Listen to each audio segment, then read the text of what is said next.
એક અંબાજીથી છેક છોટાઉદેપુર સુધીની જે ગિરિમાળાઓ છે ત્યાં આગળ નાના નાના જે 100 મીટરની નીચા ઘણા બધા પર્વતો છે. સ્પષ્ટતા કરી છે કે કોઈ પણ પ્રકારની છૂટછાટ આપવામાં નથી આવી. તો આ જગ્યા ઉપર દેવો દાનવો પણ ખુદ આ ગિરિમાળાઓની અંદર થઈને પસાર થયેલા છે. કેમ છો મિત્રો, વ્લોગમાં તમારું સ્વાગત છે. વ્લોગ અલગ વિષય ઉપર છે. ખાસ કરીને હાલ જે ટ્રેન્ડિંગ વિષય ચાલી રહ્યો છે કે અરવલ્લીની ગિરિમાળા બચાવીએ આપણે, અને જે રાજસ્થાન, હરિયાણા, દિલ્હી અને હવે ગુજરાતમાં અભિયાનની શરૂઆત થવા જઈ રહી છે.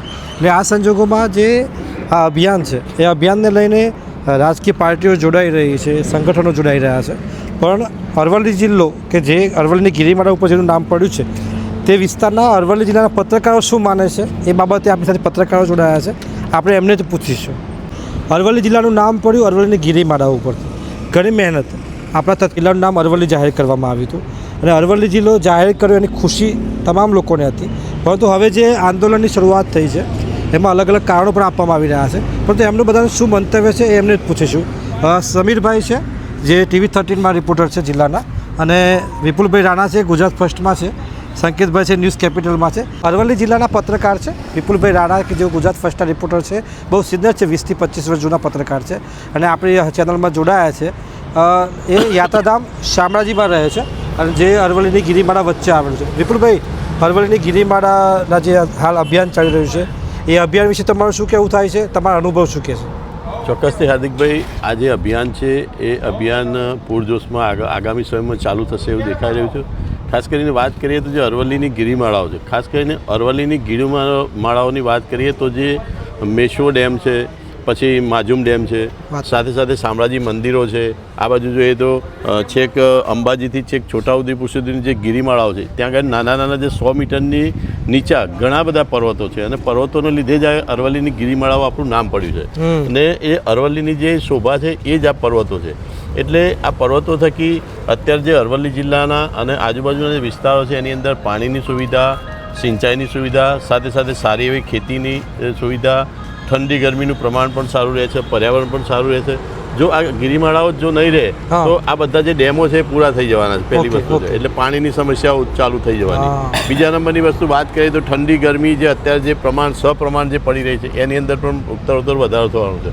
પર્યાવરણ પણ સારું નથી થવાનું. એટલે આ જે નિર્ણય જે છે તે બિલકુલ મારા મતે ખોટો છે. નિર્ણયની અંદર ફેરફાર કરવો જોઈએ અને જે અરવલ્લીની ગિરિમાળાઓ છે ખરેખર બચાવવી જોઈએ, હું એવું માનું છું. વિપુલભાઈ સરસ માહિતી આપી. 13ના પત્રકાર છે સમીરભાઈ બલોચ કે જેઓ સિનિયર પત્રકાર છે અને એમને પૂછીએ. વિપુલભાઈ સરસ માહિતી આપણે આપી. સમીરભાઈ, એમણે નુકસાનની વાત કરી. આંદોલનની શરૂઆત કેમ થઈ રહી છે અને એનું કારણ શું છે? ગુજરાતમાં હાલ આંદોલન નથી થઈ રહ્યું, પણ શું લાગે છે આગળ? હાર્દિકભાઈ, જો વાત કરવામાં આવે તો અરવલ્લીની ગિરિમાળાઓ મૂળ 4 રાજ્યોમાં ફેલાય છે: દિલ્હી, હરિયાણા, રાજસ્થાન અને ગુજરાત. કુલ 39 જેટલા જે અલગ અલગ જિલ્લાઓ છે તેમાં આ અરવલ્લીની ગિરિમાળાઓ ફેલાયેલી છે. છેલ્લા 2 વર્ષથી ગ્રીન અરવલ્લીની સરકાર પહેલ ચલાવી રહી છે. જો વાત કરવામાં આવે તો સોશિયલ મીડિયામાં હાલ જે લોકો વાતો કરી રહ્યા છે કે ભાઈ ખનનની મંજૂરી આપવામાં આવશે કે ગિરિમાળાઓ જો નહીં હોય તો આમ થશે તેમ થશે. પણ ગઈકાલે દેશના પર્યાવરણ પ્રધાન છે ભૂપેન્દ્ર યાદવ, તેમણે એક સ્પષ્ટતા કરી છે કે કોઈ પણ પ્રકારની છૂટછાટ આપવામાં નથી આવી. અને 100 મીટર અંગે પણ તેમણે સ્પષ્ટતા કરતાં કહ્યું છે કે પહાડીની તળેટી, અર્થાત જો પહાડીનો આધાર ફેરાયેલો છે ત્યાંથી માનવામાં આવશે અને પહાડીથી નીચેની 100 મીટરની જે જગ્યા છે તે સંરક્ષિત રહેશે. ખોદકામ કે ખનન પ્રવૃત્તિને મંજૂરી નહીં અપાય. અને અરવલ્લીની જે ગિરિમાળાઓ છે, 2 પહાડી વચ્ચે જો 500 મીટરનું અંતર હશે તો એ સુરક્ષિત રહેશે. આવી વાત દેશના પર્યાવરણ પ્રધાન ભૂપેન્દ્ર યાદવે કહી છે.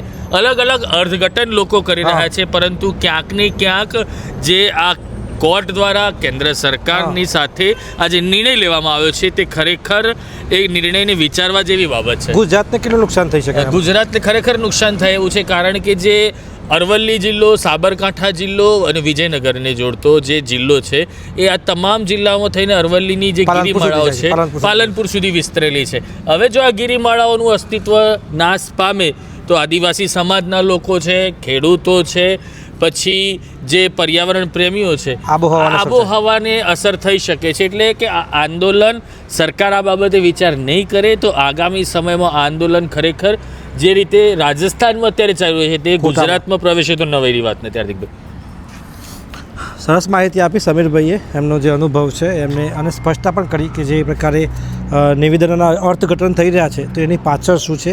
વિપુલભાઈએ નુકસાનની વાત કરી કે શું નુકસાન થઈ શકે છે, હાલ જિલ્લામાં શું સ્થિતિ છે એ વિશે આપણા સાથે સંકેતભાઈ છે, ન્યૂઝ કેપિટલમાં છે. સંકેતભાઈ, હાલ જિલ્લામાં શું સ્થિતિ છે, કેવા આંદોલનની શરૂઆત થવા જઈ રહી છે? ચોક્કસ હાર્દિકભાઈ, જે રીતે વિપુલભાઈએ વાત કરી, સમીરભાઈએ વાત કરી, જે અરવલ્લીની ગિરિમાળાઓ વિશાળ ક્ષેત્રની અંદર ફેલાયેલી છે અને આમ જોવા જોઈએ જ્યાં જ્યાં ગિરિમાળાઓ છે ત્યાં આદિવાસી જે સમુદાયના જે લોકો વસવાટ કરે છે અને સૌથી જો મહત્ત્વની વાત હોય તો આદિવાસી જે વિસ્તારમાં જે આ લોકો પોતાનું ગુજરાન ચલાવવા માટે આ ગિરિમાળાઓ મહત્ત્વની છે અને આ વિસ્તારના જે લોકો ગિરિમાળાઓ આધારિત પોતાનું ગુજરાન ચલાવતા હોય છે અને અલગ અલગ જે ફળ હોય છે અને અલગ અલગ જાતના જે આયુર્વેદિક જે વૃક્ષો હોય છે એ ગિરિમાળાઓની અંદર થતા હોય છે. એટલે આ વિસ્તારમાં અત્યારે હાલ અરવલ્લી જિલ્લા કોંગ્રેસ દ્વારા પણ આંદોલન ચલાવવામાં આવી રહ્યું છે અને આંદોલન હવે ધીમે ધીમે જે વેગ પકડી રહ્યું છે. આંદોલનમાં એવું છે કે અરવલ્લી જિલ્લા કોંગ્રેસ દ્વારા જે ગામે ગામ જઈ અને અલગ અલગ સમુદાયના લોકો સાથે મળી રહ્યા છે.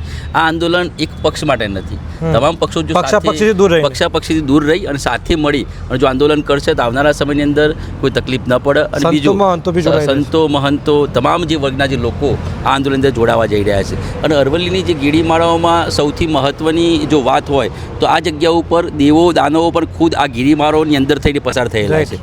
અને અહીંયા જો વાત કરીએ તો શામળાજી જોડે રાજા હરિચંદ્રની ચોરી આવેલી છે કે હરિચંદ્રએ આ જ ગિરિમાળાઓની અંદર લગ્ન કરેલા છે અને અહીંયા ભીમ પગલા આવેલા છે કે કૌરવ પાંડવો પણ આ જગ્યા ઉપર બહુ જ મોટો ઇતિહાસ, બૌદ્ધ ધર્મ સાથે પણ જોડાયેલો ઇતિહાસ છે. પાંડવો અહીંથી ગયા ત્યારે આ ગિરિમાળાના જોડે થઈ અહીંયા પણ ભીમ પગલા ગામ આવેલું છે કે આ ગિરિમાળાઓની અંદર જે પગલું આવેલું ભીમ પગલા એ કહી શકાય કે સૌથી મોટી અને મહત્ત્વની આ ગિરિમાળાઓ છે. આ ગિરિમાળાઓનું જે ખનન ન થવું જોઈએ તેના માટે હવે ધીમે ધીમે આંદોલન થઈ રહ્યું છે અને આંદોલન આ વેગ પકડશે અને આવનારા સમયની અંદર પણ સરકારને આના માટે વિચારવું જોઈએ. તમામ જે પક્ષોના જે તમામ જે લોકો છે તે સાથે મળી અને જે આ આંદોલન ચલાવશે.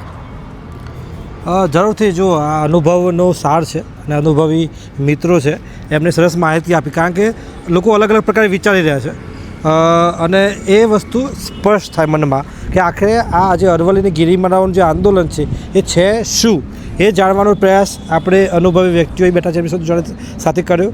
સાથે આપણે જે જાણીએ છીએ કે જે પ્રકારે અરવલ્લીની ગિરિમાળાઓ આપણે ઉત્તર ગુજરાતની રક્ષા કરે છે અને રક્ષા સાથે સાથે એક ઇતિહાસ પણ, જેમ સંકેતભાઈ જણાવ્યું કે આખો ઇતિહાસ છે આપણો, એટલે કે જે ઇતિહાસ સાથે આપણે આગળ વધ્યા છે એનું ખનન ન થવું જોઈએ, એ તૂટવું ન જોઈએ અને જો એ થશે તો ખૂબ મોટા જે નુકસાનકારક પરિણામ માટે આગામી જે પેઢી છે એમને તૈયાર રહેવું પડશે. તો એ બધા સાંભળ્યું કે શું કહ્યું અમારા પત્રકારોએ અરવલ્લી જિલ્લાના, કારણ કે અરવલ્લી જિલ્લો એ અરવલ્લીને ગિરિમાળા ઉપરથી નામ પડ્યું હતું એટલે કે આખા રાજ્યનું જે ધ્યાન હોય એ અરવલ્લી જિલ્લા ઉપર હોય કે આ છે આખું આંદોલન શું. કારણ કે ગુજરાતમાં આંદોલનની શરૂઆત થઈ નથી, પરંતુ જે પ્રકારે મિત્રોએ માહિતી આપી, સાથે સાથે કેન્દ્ર સરકાર દ્વારા જે કેન્દ્રીય મંત્રી છે ભૂપેન્દ્ર યાદવ એમને દ્વારા જે માહિતી આપવામાં આવી એનું અલગ અલગ નિવેદનનું અર્થઘટન કરવામાં આવી રહ્યું છે, જેની સ્પષ્ટતા કરવી જોઈએ. સાથે જ કોઈ રાજકીય આંદોલન થઈને ન રહી જાય એ પણ થવું જોઈએ, પક્ષાપક્ષીથી દૂર રહી અને આગળ વધવું જોઈએ, રજૂઆતની દૃષ્ટિએથી આનું નિરાકરણ આવવું જોઈએ અને કોઈપણ પ્રકારનું નુકસાન ભૌગોલિક પરિસ્થિતિને ન થાય, આપણા વાતાવરણને ન થાય એ પ્રકારનું ધ્યાન રાખવું જોઈએ, એવી જ એક અપીલ સ્થાનિક લોકો કરતા હોય છે.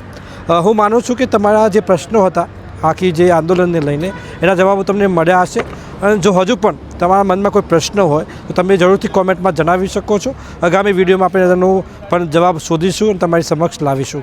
તો ચેનલને સબસ્ક્રાઈબ કરજો, લાઈક કરજો અને જોડાયેલા રહેજો.